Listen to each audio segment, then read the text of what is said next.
एक गांव में 3 भाई रहा करते थे, जिसमें से बड़ा भाई अपनी जिम्मेदारी से पीछे हटकर अपनी दोनों पत्नियों के साथ अलग रहता।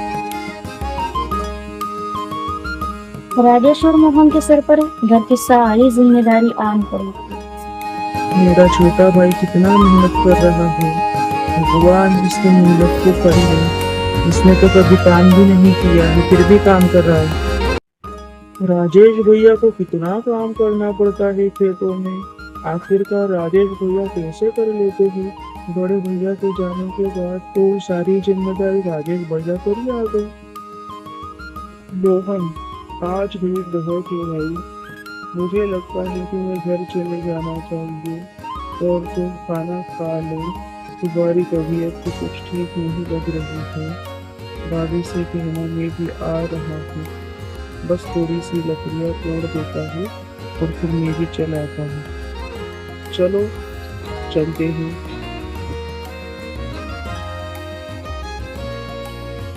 बहू, राजेश और मोहन आने वाले हैं। तुमने खाना बना लिया ना उनके लिए? अभी कुछ ही समय में बारिश भी शुरू हो जाएगी। हाँ माँ जी, खाना तो मैंने बना दिया है, लेकिन पता नहीं दोनों भाई कब तक आएंगे। कब से उन दोनों की राह देख रही हूँ। मौसम भी खराब हो रहा है। लो, मोहन भी आ गया। मोहन के साथ उनके बड़े भाई नजर नहीं आ रहे हैं माँ जी। भाभी, भैया ने बोला कि मैं लकड़ियाँ तोड़ कर आता हूँ।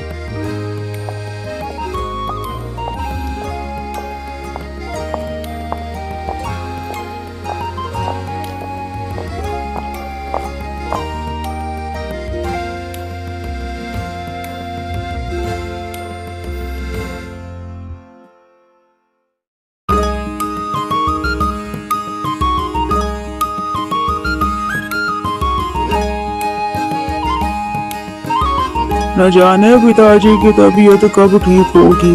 जब से अलग हुए हैं तब से पिताजी की तबीयत ठीक होने का नाम ही नहीं ले रही है। हमें अपनी माँ जी के साथ रहना है। अब चलो, कब तक रहोगे ऐसे अलग रहकर? चलो अपनी माँ जी के साथ रहेंगे।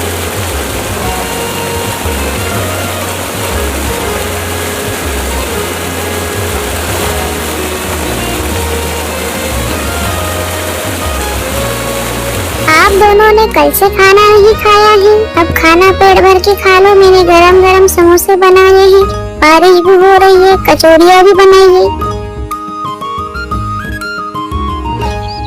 अगली ही सुबह सूरज सर पर चढ़ चुका होता है। राजेश और मोहन दोनों अपने खेतों में आते हैं।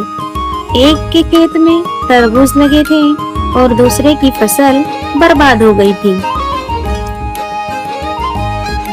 राजेश अपने भाई की मेहनत को बर्बाद होते देख बहुत ही दुखी था, लेकिन मोहन अपने भाई को देखकर बहुत ही खुश था। तरबूज की खेती लहरा रहा थी और वो अब काटने के लिए तैयार थी। वाह, क्या सुगंध है सब्जी की। सुनो, मैं आज मोहन और राजेश की खेती देखने के लिए जा रहा हूँ और मैं चाहता हूँ कि हम सब लोग मिलकर एक साथ रहें। गलती का पछतावा होने पर मधुकर दोनों भाइयों के पास खेतों में मिलने के लिए जाता है। वहाँ पर सभी लोग होते हैं और अपनी माफी मांगकर अपनी सजा कबूल करता है। बड़ा भाई मधुकर अपनी गलती के लिए बहुत ही पछता रहा था। छोटे भाई दोनों माफ कर देते हैं और समझाने की कोशिश करते हैं। भैया, आप मुझसे माफी मांगकर मुझे शर्मिंदा ना करें। मैं भले ही आपसे छोटा हूँ, लेकिन आप मुझसे माफी मत मांगो। मैंने आपको माफ कर दिया। राजेश, मुझे भी माफ कर दो।